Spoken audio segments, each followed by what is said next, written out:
At tuwang-tuwa sila after the movie. They approached me, sabi nila, salamat at mabuti naman napanood namin. At nakita namin ang totoo. At naiyak kami. Ang daming scene na kami lumuha. So, nagpasalamat sila.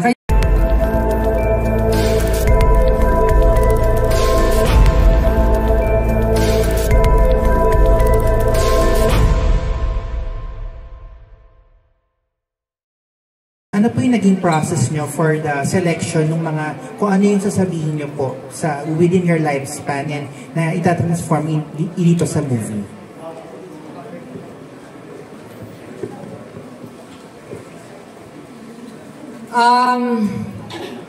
May hugot eh.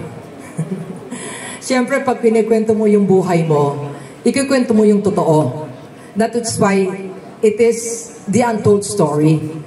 Na marami po sa inyo mga Filipinos, especially mga fans ko, mga followers, ay hindi po alam ang lahat na nangyari sa buhay ko dahil hindi naman dinivulge ko lahat yun eh, di ba?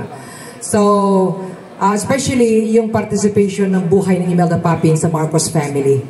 Yun po, it was actually, sobrang preparation po namin dito. It took us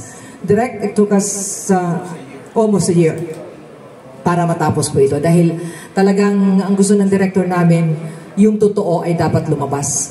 So yung mga sasabihin, yung mga dialogues, kailangan eksakto at totoo. Yan po ang director namin. Anyway,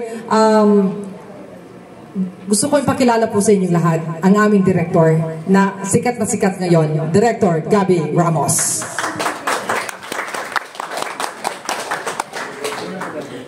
Maraming salamat po, Madam. Siyempre, Sis Eileen, Gary, Tita, salamat po. Sobrang laki po ng tulong niyo sa akin. Sobrang salamat po. Siguro po, additional lang kay Boss Imelda, ang akin pong kaibigan. Ang pelikula pong ito ay pelikulang hango sa tunay na buhay. Nung sinusulat ko po ito, dun po kami nagtatag of wire po ni Ma'am Imelda. Bakit po? Kasi po pag sinusulat ko po siya, tinatanong ko siya, ang una kong tanong, nadun ka ba? Kita mo ba? Nararamdaman mo ba? Nararamdaman nila? Pag nagsalita po siya sa akin na, kasi marami po kasing pelikula na hinahango lamang sa kung ano lamang talaga ang possible na emosyon ng manonood. Pero ito pong pelikulang ito, ang legitimacy po, buhay na buhay po ang patotoo ni Imelda Papin sa pelikulang ito. At ano pong hugot namin? Number one, napakarami pong mga kabataan ngayon ang humahanap ng saan sila pupunta, anong kanilang paggagamitan, anong kwento ang gagamitin nila. Gusto po namin ipakita sa mga kabataan, lalo ngayon, na merong Imelda Papin mula sa kanyang pagkabata, sa kanyang mga struggle, sa kanyang mga pinagdaanan, kung mapupulot po nila ang aral na pwedeng ibigay ni Imelda Papin, mararamdaman ko po at malalaman ko po na makakadagdag po ito sa ikagaganda po ng bansang Pilipinas, sa ekonomiya at sa buhay po bilang personal nila. Paano siya nagmahal bilang kaibigan, paano po siya nagmahal bilang isang lingkod ng bayan, paano siya nagmahal sa kanyang sining. Kaya sabi ko nga po, nung Imelda Papin, ang embodied po nito ay pagiging loyalista niya. Hindi lang po loyalista sa tunog political, kundi loyalista sa pamilya, sa anak, sa edukasyon, sa sining, sa kanyang bayan, sa kanyang asawa, na pag nakuha po talaga ng mga manonood to, I'm sure, iba na po yung ibig sabihin nyo ng pagiging loyalista. So maraming salamat po talaga sa inyo at sana mag-enjoy po tayo sa panonood at sabihin pa po natin ang pelikulang ito ay pelikula po na hango sa sining at totoong buhay ni Imelda Papin. Salamat po. Salamat po.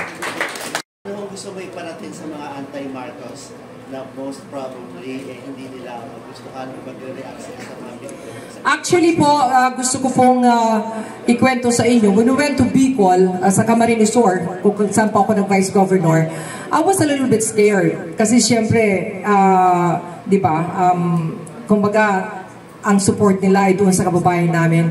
And sabi ko, sana Lord, mapuno yung sinihan at talagang makapunta at mapanood nila. And then I encountered mga friends ko na who did not support President Marcos.